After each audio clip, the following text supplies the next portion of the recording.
right. All right, I want to, in the chat, I want to make sure, can you hear me? Somebody can give me a thumbs up. And then we will get started. So thank you all for being here today. I really appreciate the camaraderie and the willingness to learn from one another. I think everybody on here has had some experience with the, hey, something's being launched. Oh, wait a minute, we're gonna roll it back a minute. Oh, we're gonna launch it a little bit differently. And so that is definitely the case when it comes to team tags. And so today, this is really just about getting set up and prepared. The good news is I strongly believe in our team in Austin, and I think that the decisions that have been made by leadership there on how we can effectively roll out the team platform rather than just ripping a Band-Aid off and throwing everybody into triage, maybe the best decision that they've made around the system. Again, that's my own personal opinion. So today we're really going to talk about that. All of us now can set up team tags, or should be able to, if you are in the Rainmaker account. We'll talk about custom lead sources and some of the changes that are coming for those that I think are going to be really super impactful when it comes to really nailing down our return on investment on our lead gen, and then custom fields. And custom fields are kind of hit and miss. Some people use them at a very high level. Some of us have never used them. So we're going to talk about how they can be set up and also some examples of how it may be really beneficial for your team to have some more customization on side. So a little bit about me. I put this in the chat as well. Operations for life. I've had a 30-year career in operations, and primarily my focus has been really database setup and return on investment. I have primarily worked in the nonprofit and higher education fields. And so I was a little burnt out in that space. And about 6.5 years ago now, I was just kind of looking for my next path, and I needed a reset. And a friend of mine said, hey, I have a mutual friend who is looking for somebody to just run their KW team. And I was like, I don't really know anything about real estate. And, it's a for-profit business, and I'm a snobby nonprofit kind of girl. And she said, well, just go check it out and see what you think. And so I'll never forget making that first walk through the market center, when the team leader takes you on the walk. And I thought, oh, there's really good energy here. This is a different vibe than I'm used to. And then I had the opportunity to partner with my mega agent, and we took a very small team doing about 55-ish transactions a year and built it into a level 7 team in about 2 years. So he was able to totally step out of production, really focus on other business opportunities. And I did all the recruiting, hiring, training of sales and operations. From there, I went to expansion, where I was the director of client care for 200 agents and led a team of listing managers, transaction coordinators, and executive assistants. And ultimately where I met my business partner, Sabrina Cici. And through our mutual love of Keller Williams, of systems, and of seeing really where the opportunities were for individuals, small teams, and even admin, for how do we give them the same level of operational support that they would get if they were in expansion, or if they were in a very large team with a full operations hub, meaning TC, executive assistant, marketing person, all of those pieces working together. So that's kind of how I ended up through this trajectory. As I mentioned, I love databases. I'm one of those very weird people that there's nothing more satisfying for me than to sit with an admin or an agent. And here's what they always say. Oh God, I don't want you to look at my data. It's really messy. Or I never have really organized this. And so I want to say to that, there's not a lot of people I know that get quite as excited as I do about the dissection process, getting databases segmented correctly, and then ultimately in my world, getting them set up in command. I'm a labs advisor. I've been a labs advisor since spring of 2019. Before that, I was actually in labs where we would troubleshoot and we would test product rollout. We just putting a plug out there, guys, but every 90 days, we are rolling new labs advisors in.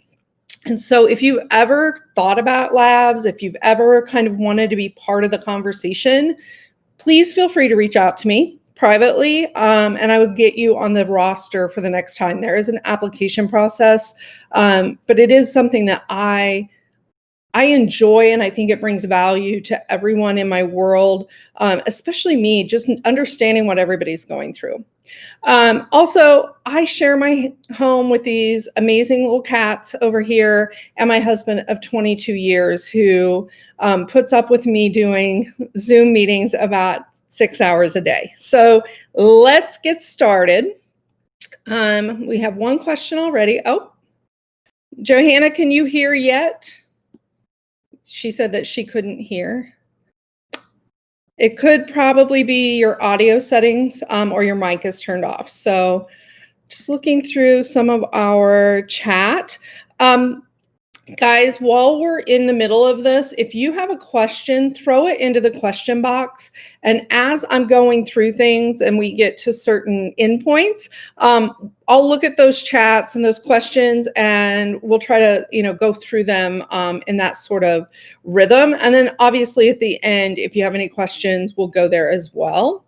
All right. So this is a little bit of a refresher for anybody that was on my last training when we were really looking at the differences between team command versus personal command. And we're not going through all of it, but I think these are the things that are really important as we start the framework of our conversation today. So currently, everybody in the company is operating in personal command. And you're going to raise your hand and you're going to say, well, no, I can see the drop down. And before I could toggle to the team account. And those things are true. And you're not actually operating in team command. So part of the way that the system works and communicates together truly has not been turned on yet.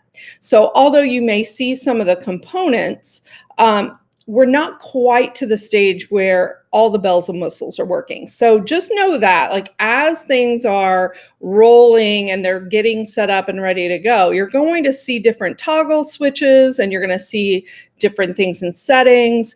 But until the go button is actually pushed, we don't have 100% functionality inside of the team account. So the one thing about being in the team account versus personal that's really important is that your rainmaker or you as the lead agent in your world, you have the option of how you want to run your team structure through command. And there's really two specific options. Everyone on your team can operate out of their personal command. And what that means is you're not going to be able to share, you as a team leader, you're not going to be able to see the activity or the metrics or the reporting for your team member. You're not going to be able to share smart plans. They're not going to be able to use your custom tags or lead sources, all of those things. Everybody's kind of going to operate, if you're in the personal, think of it as a silo. So you each have your own silo that's solid. And so you're not seeing through those. There's no windows, just a solid band of silos. In team command, this is where as a team leader, a team, mega agent or director of operations or even the lead admin, right? This is where we create team standards. This is where you are going to be able to get the team smart plans. Your agents are going to be able to see the custom fields that you have created, the tags and the custom lead sources. And it's really a way for you to standardize both organization and communication. It's really easy then to build out your SOP and any new agent or admin that comes on to your team able to say, this is how we operate. This is what the tags mean in our world. This is how we used, lead sources and fields. When your agents and when your team is operating in team account, know that any leader contact that is added or imported will be owned by the team, not by any one agent. Now, again, this is not like carved in marble. We're going to have the ability to go in and assign to a proper account. So if you have a teammate who comes in and you've already had their SOI in the Rainmakers account, for example, and now all of it shows that it's owned by the Rainmaker, we will have the ability to go in and reassign all of those and make them owned, physically owned by the agent whose SOI it is. So know that that's coming, and we'll talk about it in some later trainings. The other thing is permission levels that we went pretty deep on last time are really going to determine the access that everyone has in the team account. So one of the things that we really want to look at is setting up team tags. And right now, the only accounts that have the ability to create a team contact tag are Rainmakers. Now, eventually that's going to change with permission sets, but just know that right at this minute, if you are an admin, you can absolutely jump into your Rainmaker account and we can pop over and you can actually see what that looks like. It's a good way to get organized now. So, excuse me, the other members of your team obviously will not be able to create team tags until the team permissions fully roll out and until the Rainmaker or the lead admin sitting in the Rainmaker seat in command turns on the permission levels, does the toggle from personal to team. That is when your team members are going to be able to start seeing those team tags. And I'm going to go live on this. I'm hoping that Command plays with me a little bit, but you'll see here, and you may have noticed this, now when you're going and you see the person's in your, account name in the right-hand corner, you can see under Nina's name, it says personal. And when we hit this drop down, what happens is you start to see any other like teams or leadership, even market center leadership that they're part of. And so here it shows that she is identified as the team leader or the Rainmaker. Okay. So when you see that, know that when everything rolls out, because they have identified her in Winmore as that team leader, as that Rainmaker on the team, she's going to be the only person when this rolls out that can make some of these specific changes. So this is a little bit different from the way that we saw it before. Now, obviously, when the team permissions rolls out, we're going to be able to see, if it was my account, for example, and I'm an agent on Nina's team, it's going to say Royals Realtors, right? It's going to have my little picture and my name here, but it's going to say agent, and that's it. So I know that I am identified as an agent on this team account. Now, for the time being, let's just worry about the Rainmaker and let's just worry about how do we get in here and how do we even set up the team tag. So it's very similar to what we've already been doing, right? You're going to click on your name. You're going to come down here. We want to toggle on the actual team name. And then when we do that, it's going to bring us, oops, let me go back a slide. You're then going to see this switch out. And then we're going to go back in and click on settings. So settings universally has been where we've gone for everything, right? It's how you connect your Facebook, your PieSync. It's where you set up your marketing profile. So you should be somewhat familiar in going there. What you're going to notice is that there's different options. Things look a little bit different. Yeah, you asked, can we have a copy of this for later? Yes, we will absolutely send this out once it's done spooling. So once we get into the settings, again, this is our general screen, and you're going to see over here to the left this red box around command settings. And contacts has a little arrow just like this. And when we click on it, it expands. And the fourth one down is contact tags. Now, it used to say, I think, custom tags. Don't be confused. They just changed the label. It's going to take you to those tags. And it's going to show you both system and custom tags. It's also going to be able to show you individual personal command tags, and then what do you have in your team. So that's how you get there. It's just the same setup that we've been using, just a little bit different labeling.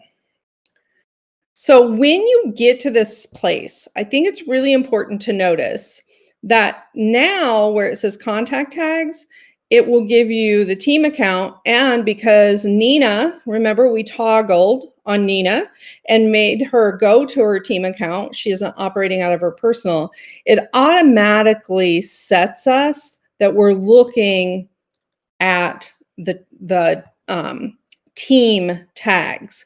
The other thing that's important to note is you'll see Nina.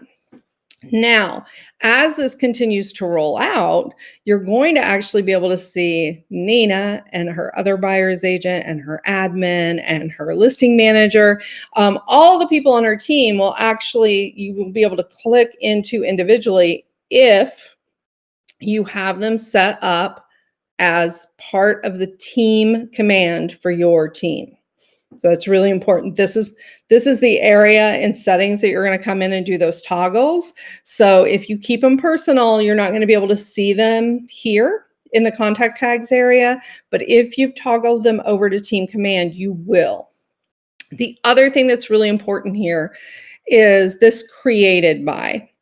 So right now, I know these three tags are custom tags. And the reason I know this is that they were created by Nicole Burton, who is also Nina Royal's assistant, right? So Nina Royal's team, Royal's Realtors, Nicole is the admin, and she's the one that's gone in and created these. If it is a system tag, and remember, system tags are where the artificial intelligence lives. They are the tags like buyer, seller, KW agent. So no matter where you were in the country, if you said you had a buyer for a property, it actually means the same thing. Now, if you had luxury as a custom tag, luxury in Austin is very, very different from luxury in the Simi Valley or luxury, I don't know, in South Florida somewhere, or luxury in Central Illinois where I'm at. So to give you an idea, we had people in our database tagged luxury, but our luxury threshold here is $550,000 and above, because we may have in my MLS one listing over $900,000 in a year, right? So what we define as luxury is very different from what a team who literally is putting up $1 million listings, like in Park City, Utah, and that's their whole listing inventory. That's a different it's a different designation. It just really means very different things to different people. So this is why it's important when you're setting up your team tags, you have the tags, but what are they? Who are they? How do you define what luxury is in your market and on your particular team? The other thing on here is notice I'm in the team and I can actually see these tags. The deal here, though, is these tags are really owned by Nicole. Okay, she created them in her team account. So although we can see all of them, they belong to her.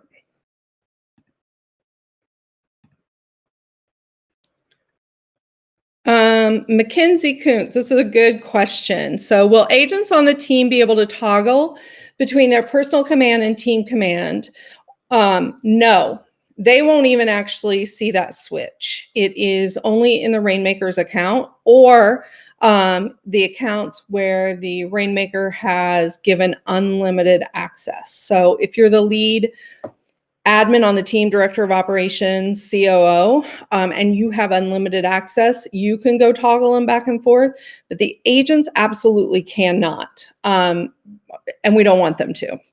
And yes, the second part of her question was, is it once the team is turned on, they will only have the team option? Yes, that is true. So if they were to leave the team, there is going to be a place in settings where you would submit to the MCA through the settings that Tawnya Mosgrove is leaving your team as a buyer's agent. You would toggle them back to personal, and it would take all of those team tags, all those team contacts that are owned back to the team. So it's a good safety mechanism. Kathleen Perry, no. Once they, she asked, when the other agents on the team are added to Team Command, will they have to select Team Command every time they log into KW Command? No, they won't, because of their permission status. Now, if you gave them unlimited permission, yes, they can go back and forth.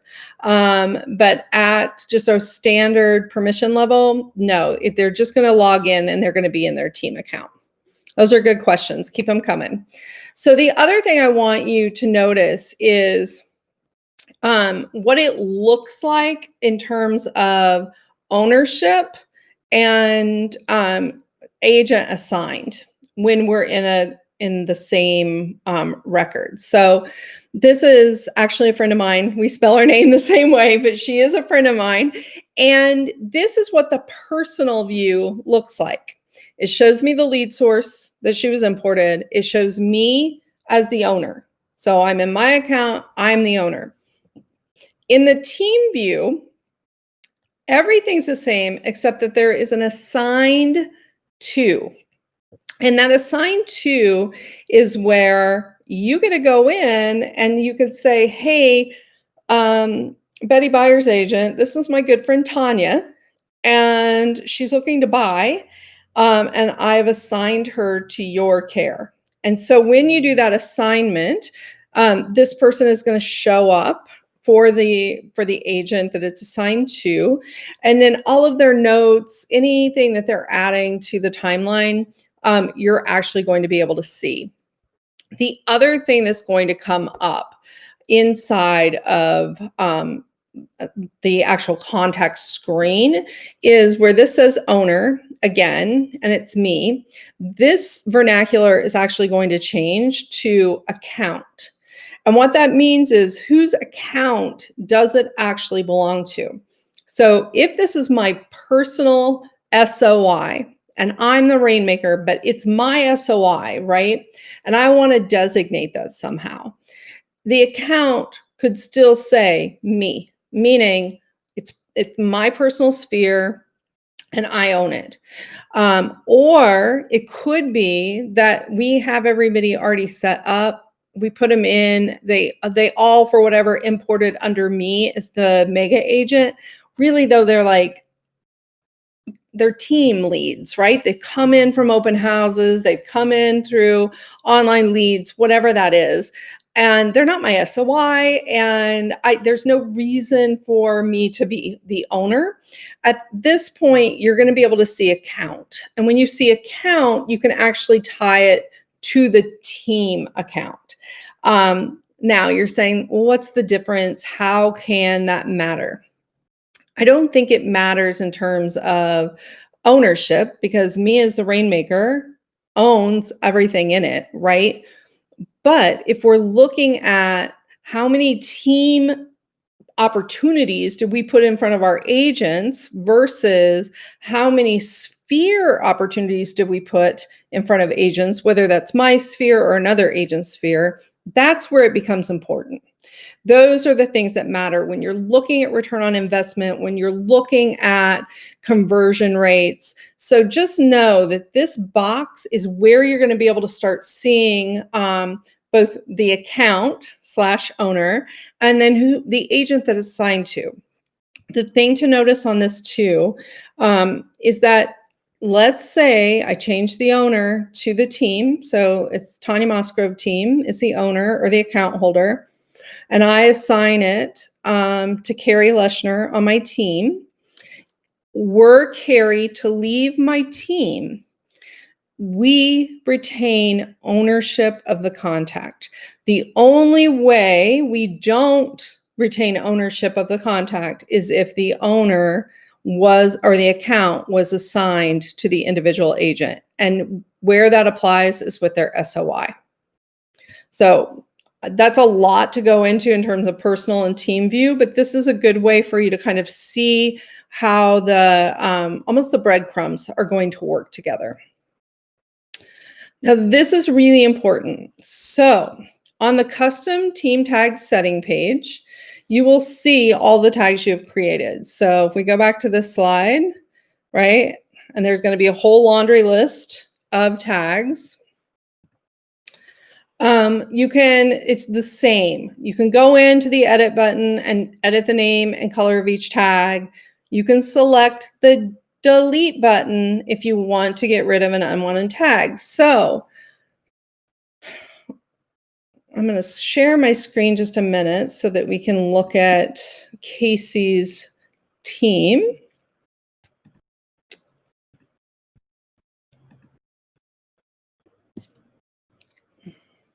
Let me come back to Showtime. I'm going to screen share. Okay. And I want to go to Chrome and I want to go to console.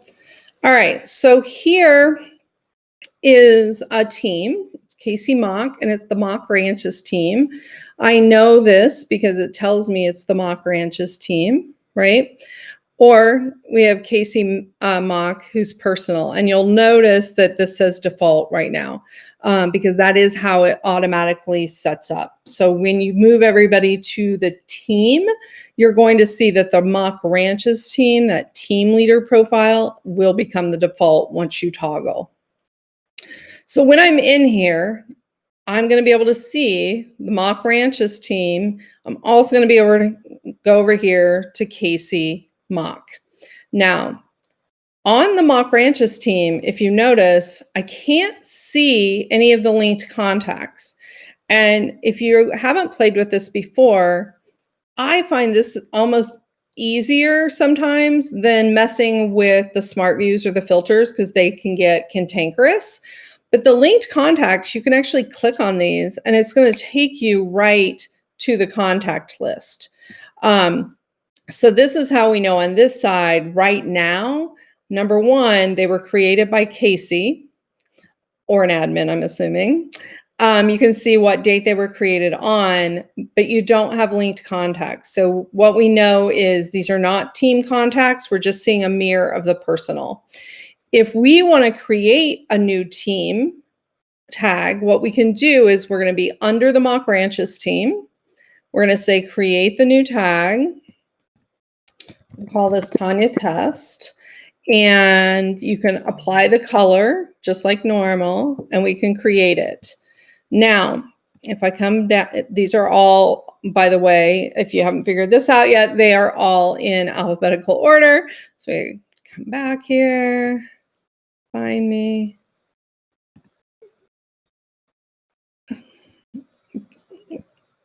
And of course, today it doesn't want to show you I would be in this list in alphabetical order. That's what I'll say there. So the deal is though, right now, I can't assign those tags. I can create them. So while you're in the setup mode, I would go through and take a look, what out of these tags that the individual has are we going to keep? What tags are we going to create for the team? So for example, if I saw something that said Casey's Sphere, I would just modify that tag, it would be SOI, and we'll know it's Casey's because Casey will be the owner of the contact. So the same thing goes for your agents. You can have just one tag, one team tag that says SOI, and then based on the ownership, that account holder of that contact record is going to tell you, does the Casey Mock team own this? Does Casey Mock own this? Or does this really belong to one of the agents on our team? They own their SOI, but we can pull and we can do all of the targeted marketing, et cetera, based on SOI without having to have an individual tag for everybody on our team. So that's what I would be doing now. Just know you can also come in here, you can edit. If you create something and then you want to go back and delete it under your team tags, you absolutely can. Until the team process rolls out, no one's going to be able to assign those tags, and you're not going to be able to see them if you go into contacts. So just know that going in. The other thing to notice about this is right now I can, because I'm Casey and I own the team and I own all of these contacts, I can delete or I can edit it and go into the pencil. And, I could save it as Kelly1, for example. So know that you can do those things because you own it. Your agents are not going to be able to do that except for with their personal contacts right now. Second piece on that is once team permissions roll out, once that happens, the agents on your team, unless they have been given unlimited permissions, are not going to be able to delete or edit your team tags. The only person who's going to be able to do that initially is the Rainmaker, and then secondarily, anybody that has the unlimited access. And just as a state of best practices, I wouldn't want all the agents on your team to have unlimited access, right? Standard access is really what you're looking for. One really important note on this. So let's just say that you have a tag and you're wanting to go back and you're wanting to clean it up and you're wanting to delete it. If that person, that contact, has an opportunity, you are not going to be able to delete the tag. Okay? The way around that, you would have to go into the contact, remove the tag, then go back to your settings and then delete. But this is a safeguard. So if you have, a specific tag, it's assigned and it won't let you delete it, it's likely because there's an opportunity assigned to it. So, or a contact that has that an opportunity with that tag. So you can always go back there and figure out, okay, is this something that that we really want to keep? Is this something that we just want to, grandfather in for the current opportunity contacts that we have? But this is where I think people will get tripped up and be like, I don't know why it's not letting me delete.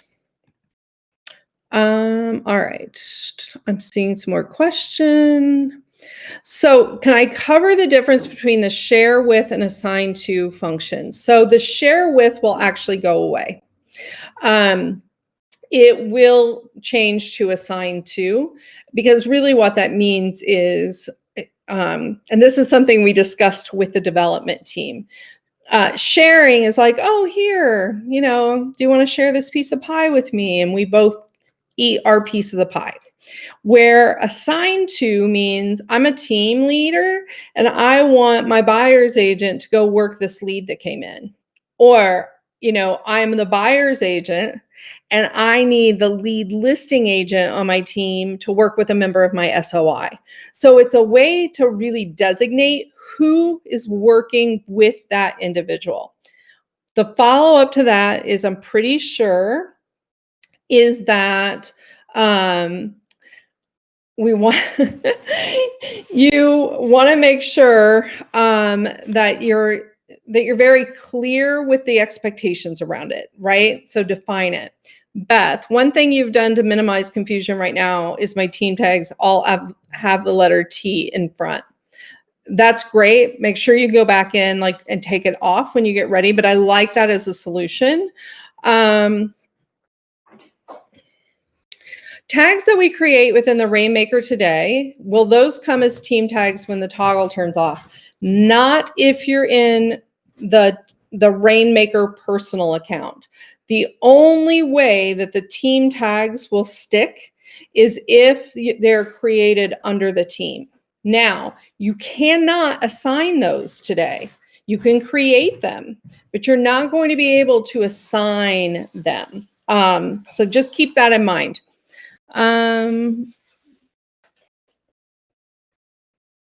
So Brittany, we have a tag named A+ client. It is the Rainmaker's personal account, which is linked to 156 contacts and shows in the team account, but does not have any linked accounts. So when you say linked account, are we talking that they're assigned to somebody? Oh, okay. Now I know what you're talking about. So because they're in his personal right now, right this minute, you're not going to see that linked, right? Team permissions aren't turned on. So although the Rainmaker can go back and forth on those screens, remember what I said, you're seeing things and we're able to do some things, but others are just placeholders. So we can create the team tags. You're not going to be able to link them to anybody because you're not going to be able to tag them. The same is true in the reverse. The personal account of your Rainmaker has 156 contacts with that A+ tag. Those contacts in the context of where command sits today belong to the individual, not the team. So when the team permissions roll out, Brittany, is when you're going to be able to see those linked 156 contacts.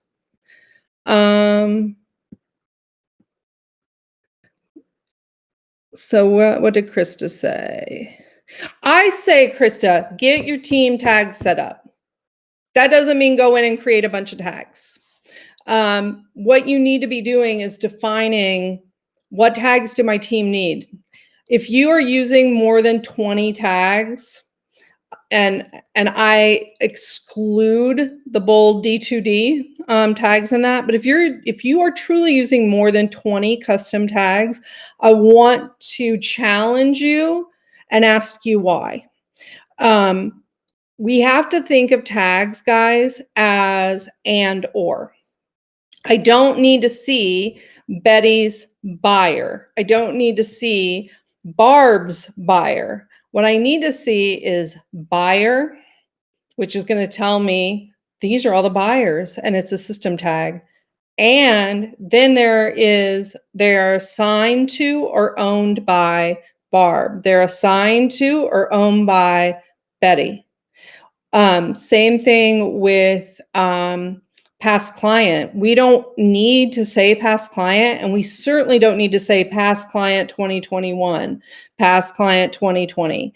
What it would be is bought, sold, and then if you want to kind of set it up in the way that we've done it so far for our clients, it is the month, so April, as a custom tag, and then 2020. Why? Because number one, I can pull anybody that closed in 2020 off that 2020 custom tag. I can also pull a view on anybody that bought. So when you're getting ready to do this, we're not even playing in command. We're looking at what tags do we have? What makes sense? How do I define them for my team? And how do I create a standard and a glossary, right? That says, in our world, you tag somebody luxury if they're over $950,000. And you do that because you want, what happens? You're all cleaning up your databases, right? Because somewhere along the line, we got tag happy or we didn't get people tagged correctly. So what you should be working on now is defining your best practices. And then once you've done that, once you have really defined what those tags and sources are, then start going in and getting them set up so that as soon as the toggle's turned on, you can start bulk assigning those tags to the right people. Beth asked that she has tags assigned to contacts that I cannot delete because the contacts have been archived. You just need to go into settings, Beth, into your archive. And you actually, if you really want them gone, right? You don't want them in your database anymore, you need to delete them. And then you should be able to delete the tag. If you really want the contact to stay in archive for whatever reason, you need to edit it and remove the tag if you want to remove the tag. But because it's sitting in archived, remember, archive does not mean the same thing as delete. Archive means we don't want to see it in our day-to-day operation, but it's down here if we ever needed to retrieve it for whatever matter. Lori Clark, will contact be assigned to multiple agents at one time? Not right out of the gate. We have identified that clearly as an issue because just like you said, we need to have the ability to assign the listing agent and the buyer's agent. But right now, the first iteration is going to be who is the person working it. And I would say if it's listing and if they're selling and buying, I would use the listing agent as the assigned to. And then in your opportunity, obviously, you're going to want to assign the buyer's agent there where you can assign the opportunity. Mariah, or I think I pronounced your name wrong. I'm really sorry. When will the team function be turned on? Is there any kind of ETA? In our world, we always like to say it'll roll out on Tuesday because that's normally when things get rolled out of KWRI product dev. We don't know specifically. A lot of these questions that you've brought up are the things that both the RTTs, the regional tech trainers, the labs advisors have really pushed back on, right? That needed to happen before we could roll it out to the masses. So they're working behind the scenes. And I think that when we can confidently say, we've got 90% of this and it's not going to disrupt business, they're going to roll it out. I would love to tell you it's rolling out next week, but we don't know that.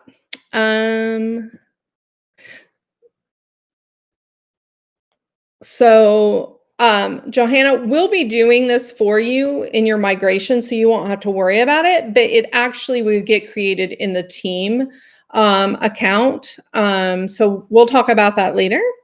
Meredith, I do have a list of suggested tags. I would be glad to share it with anybody that wants it. So right now, Brittany asked, when assigning a lead contact to our buyer's agent, how should they be getting alerted? Is there a way we can set them up with receiving a text and an email? There is. So you can create a smart plan that is buyer lead assignment. And, you go in, you assign the buyer's agent, you go in and you add them to the buyer agent smart plan that has a text and an email that has the link for the contact name, and they're going to get notified. The other way that they get notified is the notification bell. But right now, build a smart plan. They're easy. You could build a text and an email smart plan and then even embed a task for you later in the day or the following day where you're going in and checking, did this agent actually take some action on the lead that was assigned? That is a great question. All right.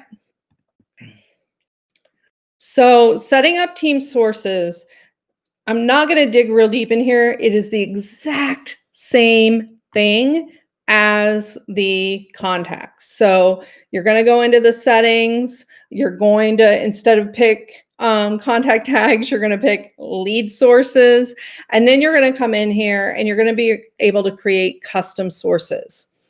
Now, Lead sources have been a little messy. I don't know if anybody's noticed that. Sometimes when you import, if you don't have a lead source listed, it says that the lead source is import.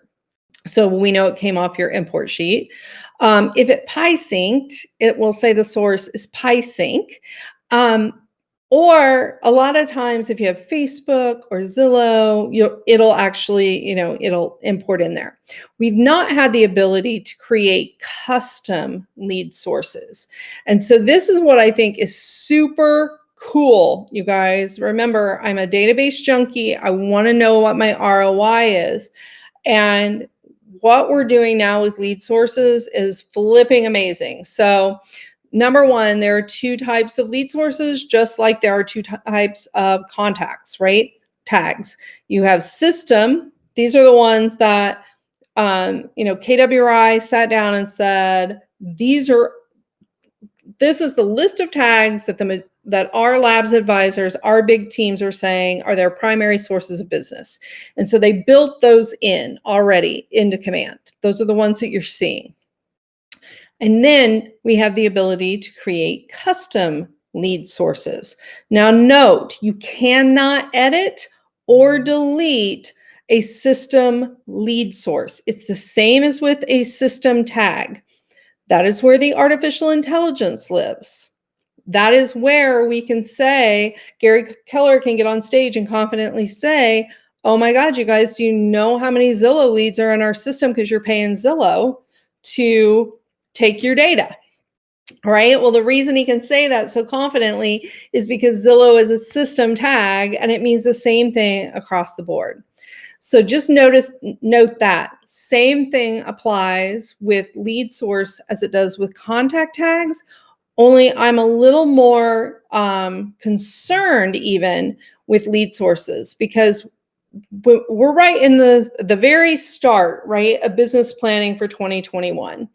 And one of the exercises that we should be doing is really, are we making sure that we're spending money in the right places and that we're getting a return on investment on that? So for example, if you are spending a great deal of money on internet leads, can you tell yourself that you're getting a 4-to-1 return on that?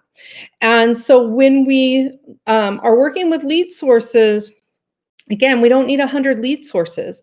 Most agents have 3 primary sources of business. Not that you're only going to have 3 sources, but I'm thinking 10 or 15 sources is probably going to do it. Because what we're really trying to identify is where is the top 75, 80% of our business coming from. So think of that when you're going through. Look at the lead sources that are already available as system sources. And then define those for your agents. Again, agents aren't looking at the specificity of this as much as operations people. Agents, if you're on here, please understand how important it is to know that you have a very concise lead source so you can track this information. But here's the level up that just like made me happy dance. Do we see these little boxes that say marketing, miscellaneous, relationships? They've categorized the lead sources. You guys, not only now we can say we are a relationship-based business. The majority of our business not only comes from our event farm and from our SOI, and we're going to be able to know that because we have a big bucket that says relationships, and there are going to be lead sources that are tied to those buckets. So think of these as your buckets, the boxes. And then we drill down a little bit and get very specific on the actual source. So this is brand spanking new. I think it is amazing. And so when you're looking at your lead sources, again, look at that stuff, right? Like make sure that you're defining it properly for your agents, that you understand the definition. Do you need a call in and a sign call? What's the difference? Because if they're a call in from Zillow, they're really Zillow. That's the lead source, right? Um, so just think in terms of that, like, you were asking what should you be doing for setup? Well, as we're getting through and we're prepping for business planning, this is the perfect time to really define what your team standards are. And I will be hosting a not a dull little like business planning clinic. Like, I think those are important, and your market centers do a phenomenal job with them. I will be training to how do we create an executable business plan, right? So what are the things we have to know, and then how do we go execute, evaluate, and adjust as the coming year goes? So if you're interested in knowing more about sort of our strategies and how we do things, that is where I would show up. So the next thing that we have, and again, this is one of those weird areas where there are, there's a lot of people that are like, wait, we can have a custom field. And then there's this handful that really like custom fields are super hyper important to their team functionality. And so it's the same thing to create a custom field for a team. You're going to go to your settings, you're going to go to contact. And then on that, you're going to see custom fields. You're going to click on that link. And when you do, this is where you're going to come. Again, I've underlined, make sure that the team tab has been selected. So the only way that your whole team is going to see this is if you're on that team tab. The other thing is I would look hard at your custom fields. Is there information that would make your lives easier if you knew it and you could run a filter off of it? And is it information that there is not already a field or a method for getting that data? So this has to be something extra. So pie flavor, right? I'm pretty sure that's not built into command anywhere. But for those of you that do, Thanksgiving pie giveaways for your SOI event, how cool would it be to know that their favorite pie is apple? Or their favorite pie is pumpkin. So then when you get to planning the next year's pie event, it's even better to be able to say, hey, Betty, it's time for pie this year. Are you still wanting an apple pie?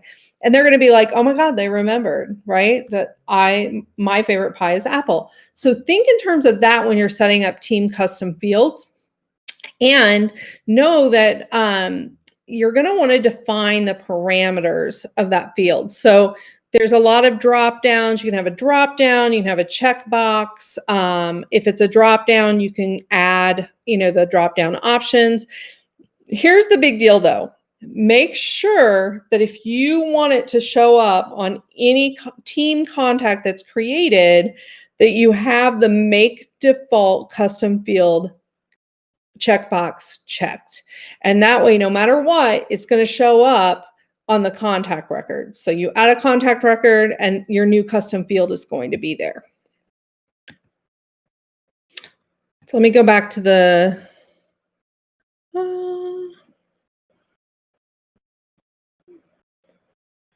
So Debbie, when team tags roll out, when changing ownership, will we need to go back through all our contacts and assign the new team tags to those contacts? Yes. However, the way to do that is, number one, have your team tags set, right? Already set up. And then you're going to want to do a filter off of the individual personal tags. So let's say that you had somebody tagged SOI. You can, in a personal account, you're going to go in there and you're going to filter on the custom tag SOI. And then you're going to be able to bulk tag up to 500 people with the team tag. So it's not like you're individually having to go in. You're actually going to be able to apply those team tags. The other thing is, we don't want to go delete the individual tags. If the individual leaves the team, they still need to see those tags. They're going to be called legacy tags. You're not going to be able to do anything with them. So just being able to bulk add the team tags can be so much simpler than just going, contact record by contact record. So Kara Condor says we've assigned clients or agents as lead sources. So here's the thing, it should be referral, and we don't care if it's agent or sphere. Okay. So, and this is why we wanted to say referral. And then the next thing we would do in that space is, let's say that it's an agent referral. You're going to go into the agent that referred you business, and you're going to tag them a referral partner. In the note, you can add, Bobby, agent from Austin, referred blah, blah, blah. And you can even create a custom field that says referred, where you can add that person's name. And so then but we don't ever want to add the individual's name as the lead source, right? Because we're not getting the data we need. We want to know, just hands down, is this a referral? And if an agent referred it to you, that agent should already be in your database, and they should have either an agent or a KW agent tag and a referral partner tag. And so that's where I'm, when we're talking about best practices and how do we tag and then how do we pull that data out, that's where you have to just dig deep into the details, right? Like, how do I identify? How do I use the data, and what makes sense? So Ashley is asking,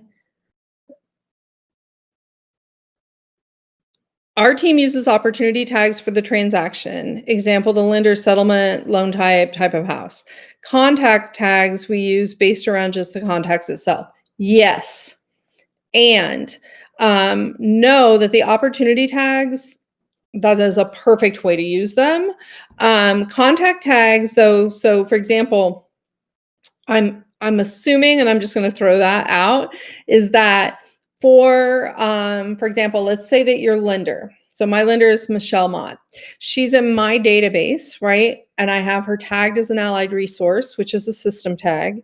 And then I have her tagged as a lender, which is a custom tag. And then if she was assigned to a transaction in my opportunity, I would also then have an opportunity tag based there.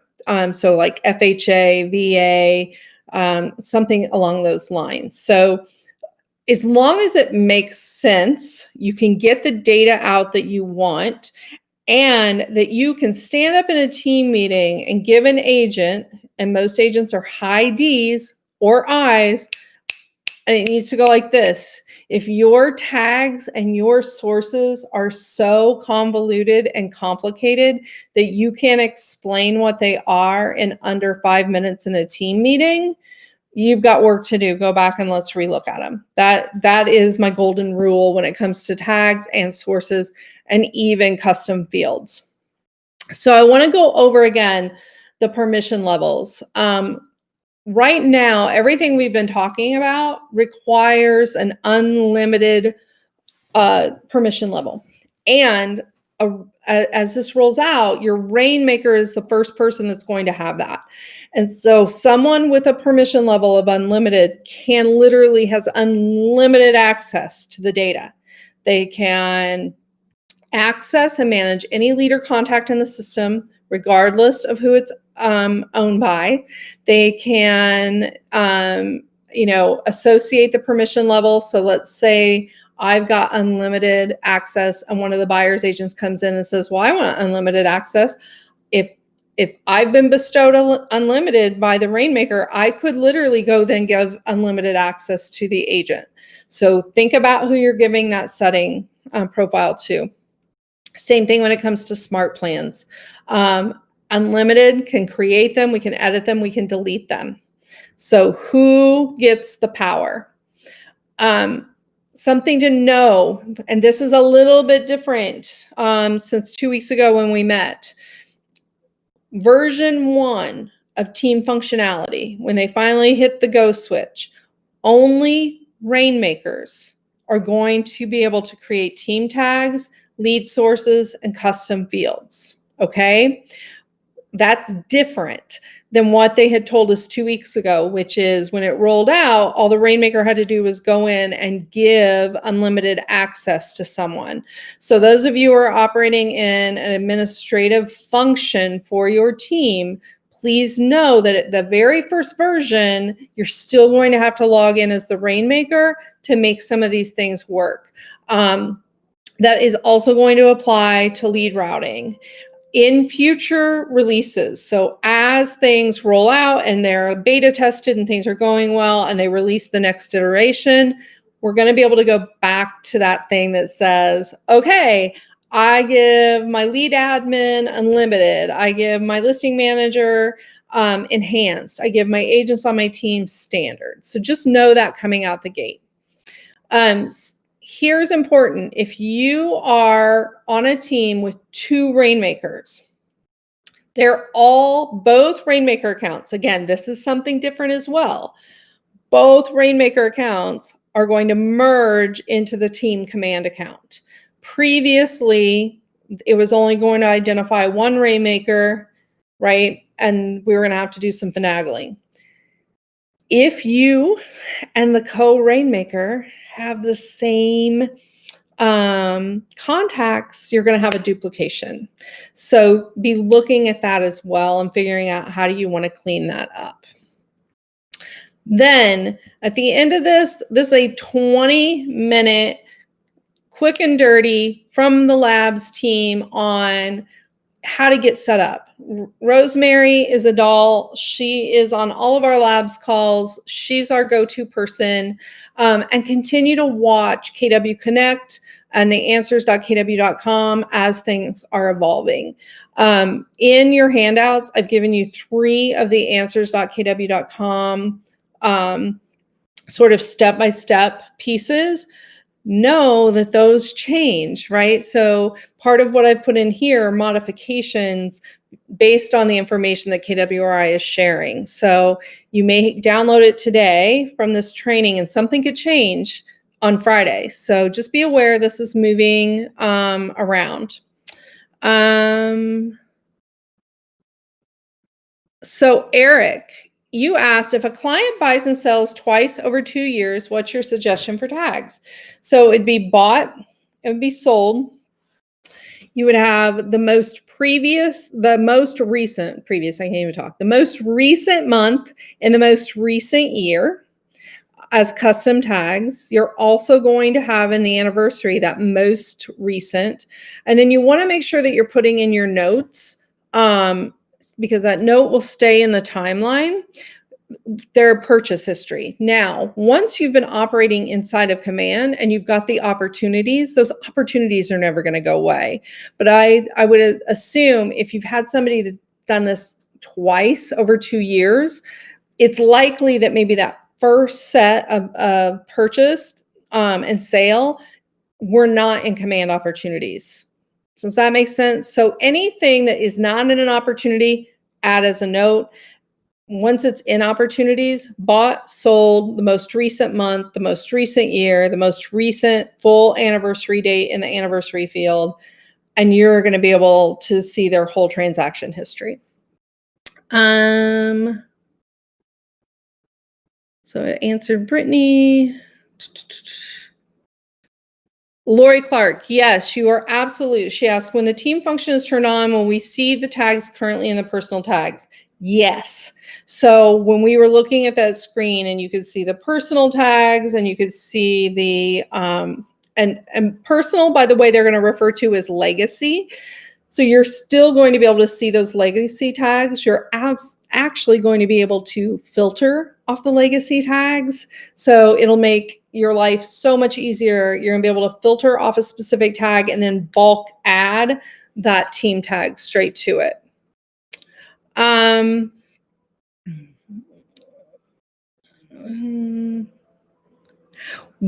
Krista Matthews, yes, when this thing actually rolls out, we are going to have a live demonstration on how to bulk action team tags, how to bulk action the team sources. And just know that as things continue to roll out, I'm going to continue to roll out training for you. And one last question before we get off here is from Monica. And she says, can standard access agents add personal tags to team leads assigned to them? No, they cannot. So just know that no one will be able to unless they have unlimited access. All right, guys, thank you so much for being here today. I will send you a reminder on the executable business planning class. I think that's going to be really helpful for you. We're going to dig in a little bit more to database. And we have some more classes on demand that are going to be rolling out. So keep your eyes open. As always, if you have any questions or you want to dive a little bit deeper into your team setup, please let me know. Send me an email. Get on my calendar. It's been a pleasure. I will talk to you all very soon.